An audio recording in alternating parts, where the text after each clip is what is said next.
ఈరోజు మనం ఈ వీడియోలో ఇంగ్లీష్ గ్రామర్‌లో వన్ ఆఫ్ ద టాపిక్ అయినటువంటి వాయిసెస్ గురించి నేర్చుకుందాం.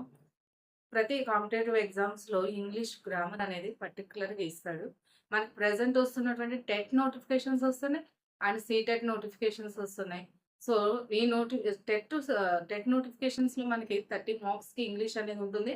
పేపర్ 1 వాళ్ళకి ఉంటుంది. పేపర్ 2 వాళ్ళకి ఉంటుంది. వీడియోలోకి వెళ్ళే ముందు మన ఛానల్ సబ్స్క్రైబ్ చేసుకోండి. అలాగే వీడియోని ఒక లైక్ చేయండి. వాయిస్ అంటే మనకి a way of expressing a statement. చూడండి, for example 'Sita sing a song' ఈ యాక్టివ్ వాయిస్‌లో ఉంది. సో, దీన్ని ఎలా చేంజ్ చేయాలి? పాసివ్ వాయిస్‌గా చేంజ్ చేయాలి. A song was sung by Rita. Subject ఎప్పుడైతే ప్రారంభంలో వస్తుందో దాన్ని ఏమంటాము? యాక్టివ్ వాయిస్ అంటాం. సబ్జెక్ట్ అనేది చివర్లో వచ్చింది. సబ్జెక్ట్ అనేది చివర్లో వచ్చింది.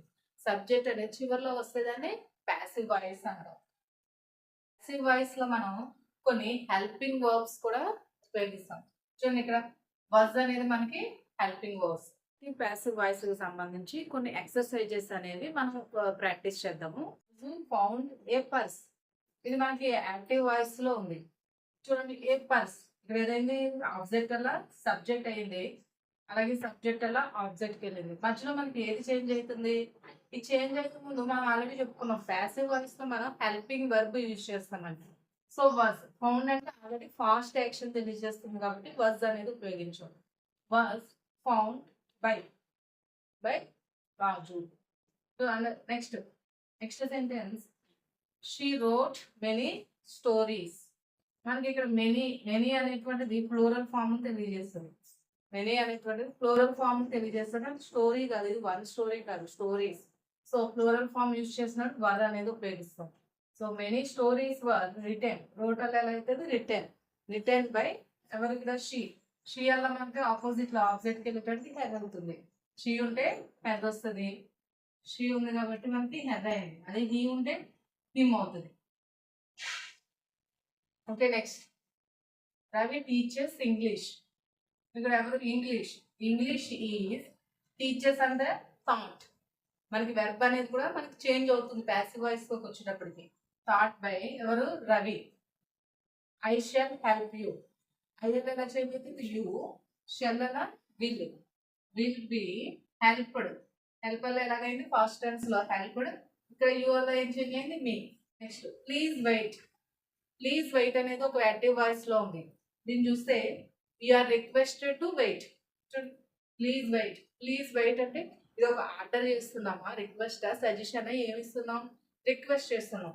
సో ప్యాసివ్ వాయిస్ లో ఏమంటాం? You are requested to wait. Voices లో మల్టిపుల్ చాయిస్ బిట్స్ అనేవి ప్రాక్టీస్ చేద్దాం. First one, this house was dash by built. ఇది బిల్ట్, ఇది build. This house was built for my father. Next, this exercise will dash at home by me.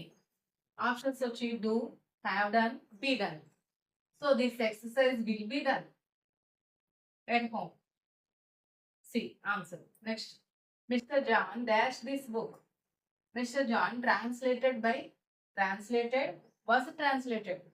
So you must say translated. Just translated this book. Dash by the teacher. మనం already teaching ఎలా change చేసుకున్నాం? Passive voice వచ్చేటికి thought అని చెప్పి change చేసుకున్నాం. So ఈ verbs అనేది మనకి change అయినాయి. ఇంత థాట్ అనేది అలాగే ఉంది. సో చూడండి, హ్యావ్, బీ, బీన్. వీటిలో ఏది వస్తుంది మనకి? We will be.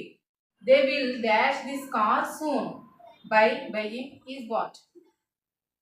విల్ అంటే ఇంకా ఫ్యూచర్ యాక్షన్ చెప్తున్నాం. సో దీనికి ఏమొస్తుంది? జస్ట్ వెర్బ్ అనేది ఉంటుంది. సో ఏమైంది? Will buy. ఇంకా ఏదైనా ఒక గ్రామర్ పాయింట్ ఎక్స్ప్లెయిన్ చేయాలని అంటే నాకు కామెంట్స్లో తెలియచేయండి. ఆ గ్రామర్ నేను మీకు వీడియో కింద ఎక్స్ప్లెయిన్ చేసి చెప్తాను.